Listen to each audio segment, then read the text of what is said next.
Kira-kira nih sesudah ditetapkan Undang-Undang Cipta Kerja sampai sekarang, apakah lebih mudah cari pekerjaan? Hai guys, kita jumpa lagi di Bang Jaka Channel. Kali ini guys bener-bener mantap juga guys, top Marco top guys. Karena kali ini guys banyak banget guys motivasi-motivasi yang paling mantap dari Anies guys untuk kita semua, dari mulai konten kreator, cara belajar, cara membiasakan membaca dan lain-lain guys. Dan ini semua guys daging semua guys. Oke guys ya, nggak usah berlama-lama, yuk langsung aja kita tonton bareng-bareng guys. Ini perihal regulasi. Belum lama ini Bapak mengkritik Omnibus Law. Bukannya Omnibus Law ini penting untuk investasi? Bapak kan biasanya kritik terus nih Pak. Apa nih solusi dari Bapak kira-kira perihal produk itu? Gantian apa Bu? Oh, ya, lihat sini ya. Oke. Nah, gini. Siap, lanjut. Kita ingin agar setiap regulasi itu disusun dengan melibatkan stakeholder dan pembahasan yang lengkap, bukan pembahasan yang separuh-separuh. Satu. Terus yang kedua, undang-undang itu harus menghasilkan rasa keadilan. Jangan sampai ada justru pihak yang dirugikan. Dan yang ketiga, yang tidak kalah penting, dia harus berdampak. Kira-kira nih sesudah ditetapkan Undang-Undang Cipta Kerja sampai sekarang, apakah lebih mudah cari pekerjaan? Namanya Cipta Kerja, harusnya menjadi lebih mudah cari pekerjaan, bukan? Artinya ada hal-hal lain yang harus kita koreksi di situ. Jadi kami ingin agar kemudahan itu bukan hanya di sektor yang besar tapi juga yang kecil. Saya kemarin sampaikan ketika ketemu para nelayan itu urusan perizinannya sulit sekali.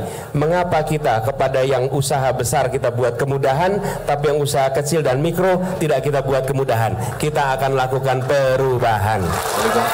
Kita akan besarkan yang kecil tanpa mengecilkan yang besar, menguatkan yang lemah tanpa melemahkan yang kuat. Tapi yang lemah ini, jadi kami justru ingin mendorong agar ada regulasi yang membuat yang kecil-kecil ini bisa tumbuh berkembang dengan baik.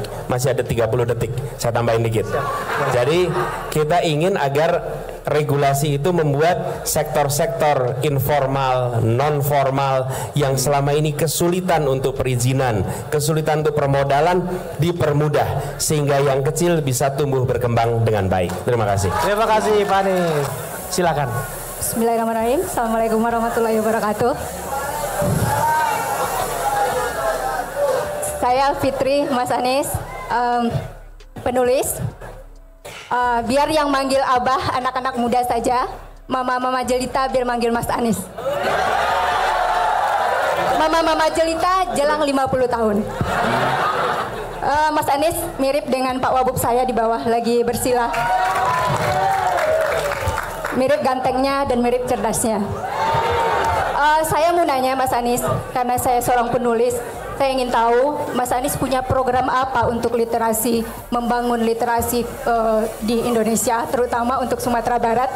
Bagaimana bisa melahirkan tokoh-tokoh seperti Bung Hatta, Hamka yang lainnya menjadi seorang penulis yang hebat.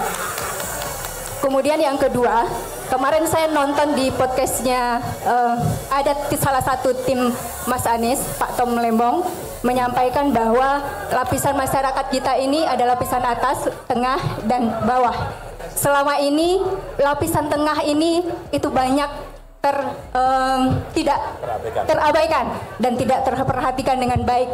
Karena apa? Kita ingin tahu bagaimana Mas Anies bisa meningkatkan kesejahteraan masyarakat menengah ini. Mungkin itu saja. Siap. Saya ingin serahkan 2 buku karya saya untuk Mas Anies. Terima kasih. Fitri, makasih ya. Saya panggilnya Uni Fitri ya. Uni Fitri, terima kasih. Makasih atas buku ini. Tapi kalau buku ini saya bawa, nggak ada bedanya dengan saya dapat dari toko buku. Nggak kelihatan dapat dari penulisnya. Biar kelihatan dapat dari penulisnya, tanda tanganin bukunya. Nih, ya. Sambil saya jawab ya. Jadi gini, pertama soal literasi. Kita harus menumbuhkan anak-anak kita kebiasaan untuk membaca dan daya tahan membaca. minat baca dan daya baca. Minat baca, daya baca. Minat baca tinggi, baca apa? WA. Minat baca tinggi, baca apa? Baca TikTok. Itu ada minat, begitu bangun tidur langsung buka. Tapi daya baca, ini baca buku segini nih. Ini perlu daya baca. Tidak hanya minat baca. Nah, di mana bagaimana melatihnya? Jadi kami ingin nanti Uni Fitri, kami ingin agar ada pembiasaan bagi anak-anak kita. Dimulainya kapan? Sebelum kelas dimulai 15 menit baca buku apa saja. Apa saja. Bawa bukunya dari rumah, pilih sendiri bukunya, tapi baca buku apa saja. Dan jangan diharuskan harus baca buku A, B, C. Jangan. Biarkan anak memilih buku yang dia sukai. Lalu dia baca 15 menit. Tapi itu dijadikan sebagai kebiasaan. 15 menit baca setiap pagi sebelum pelajaran dimulai. Bayangkan ketika itu dikerjakan oleh semua anak di Indonesia. Maka satu-satu anak-anak kita tiap generasi akan terbiasa untuk membaca. Dan ketika proses itu terjadi, maka kita melakukan apa? Mengajarkan, membiasakan, jadi kebiasaan, jadi budaya membaca. Jadi budaya membaca itu nggak otomatis, ada prosesnya.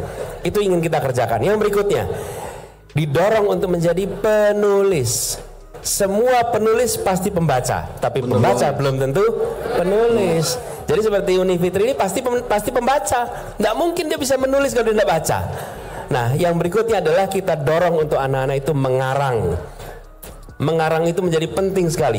Dan mengarang itu menumbuhkan imajinasi. Jadi pelajaran mengarang, pelajaran untuk menulis, berkarya harus didorong. Nah, berkarya itu macam-macam sekarang. Ada karyanya tulis, ada karyanya video, ada karyanya rekaman lisan. Jadi yang disebut sebagai konten kreator ini hampir semua adalah orang-orang kreatif yang punya imajinasi. Karena itu saya salut kalau lihat ada konten kreator, pasti orang ini punya imajinasi yang dahsyat. Pasti kemampuan untuk membuat sesuatu yang luar biasa. Dimulainya dari mana? Memperluas bacaan, memperluas exposure. Dan ini yang kami ingin dorong ke depan, sehingga nanti kita punya generasi baru yang punya daya baca, di dalamnya ada minat baca, dan lebih jauh lagi generasi yang bisa menulis, bisa berkarya, karya-karya tulis yang nanti akan bisa memunculkan gagasan pikiran mereka. Itu yang pertama. Yang kedua tadi soal kelas A, gini, kelompok yang menengah. Kita punya program untuk bansos, kita punya program macam-macam untuk yang di bawah, tapi yang di tengah terlupakan. Sebagai contoh salah satu yang mau kita kerjakan, menyiapkan KPR untuk semua. Siapa yang paling kesulitan dapat rumah sekarang ini? Kelompok yang di tengah. Apalagi yang kerjanya informal. Mereka kesulitan sekali untuk bisa mendapatkan KPR. Jadi kita ingin buat regulasi-regulasi yang memudahkan bagi kelompok yang di tengah untuk dapat akses pendanaan bagi perumahan. Yang kedua, biaya pendidikan. Ketika masuk pendidikan tinggi, bagi mahasiswa berlatar belakang keluarga prasejahtera ada programnya. Yang sudah sejahtera mampu untuk membiayai. Tapi yang di tengah ini, wah itu paling sulit di universitas, karena dia selalu kesulitan dalam universitas untuk membiayai. Betul tidak? Betul banget. Mau daftar program bantuan dibilang Anda makmur, betul kan? Mau minta keringanan dibilang Anda kaya, sementara kemampuannya tidak ada untuk bisa membiayai. Itulah sebabnya mengapa pendidikan tinggi kita akan buat agar tanggung jawab negara dalam biaya lebih tinggi daripada tanggung jawab keluarga. Saya kasih contoh nih. Zaman saya kuliah dulu, ini dulu tapi biayanya itu 1 juta per siswa. Saya bayar SPP 97.000. Artinya apa? 10% ditanggung keluarga, 90% ditanggung oleh negara. Tapi hari ini seakan terbalik. Seakan keluarga yang harus menanggung seluruh biaya, negara menjadi nanggung sedikit. Ini harus diubah. Dan perubahan artinya memberikan akses yang setara bagi pendidikan kita. Itu kira-kira contohnya. Gitu ya, Uni Fitri? Oke. Teruslah menulis. Terima kasih. Terima kasih, Pak. Wow. Jawaban dari Anies kali ini guys benar-benar guys daging semua guys ya. Jadi kita itu jadi termotivasi guys ya untuk meningkatkan sumber daya manusia kita guys. Dari mulai untuk belajar ya kan, seperti tadi yang saya bilang. Kemudian cara-caranya juga guys ya, cara-cara membiasakan daya untuk membaca itu, dan juga daya untuk menjadi orang yang berkreativitas untuk menjadi content creator dan lain-lain guys. Kritik Pak Anies tentang Omnibus Law itu ternyata tentang pelaksanaannya yang kurang mantap guys ya. Jadi harus diperbaikin lagi, harus ada yang dirubah sehingga benar-benar bisa mengurangi orang-orang pengangguran di Indonesia guys ya. Karena setelah cipta kerja dikerjakan, pengangguran makin banyak guys ya. Malah orang-orang yang kerja dipecatin guys ya. Jadi apa gunanya undang-undang cipta kerja? Menurut saya kali ini benar-benar daging semua dan harus kita tonton sampai habis guys ya. Karena ini merupakan ilmu baru dan ilmu yang sangat bermanfaat bagi semua. Nah, bagaimana pendapat kamu guys? Silahkan tulis opini, tanggapan, sanggahan, dan kritik di kolom komentar guys ya. Karena itu sangat bermanfaat dan menjadi referensi bagi semua orang guys. Oke, saya cukupkan video ini dan saya mengucapkan wassalamualaikum warahmatullahi wabarakatuh. Ciao. Ciao, ciao, ciao. Ciao, ini wajib ditonton semua orang guys. Menjadi motivasi kita biar kita bisa menjadi lebih baik lagi guys ya. Karena daging semua guys.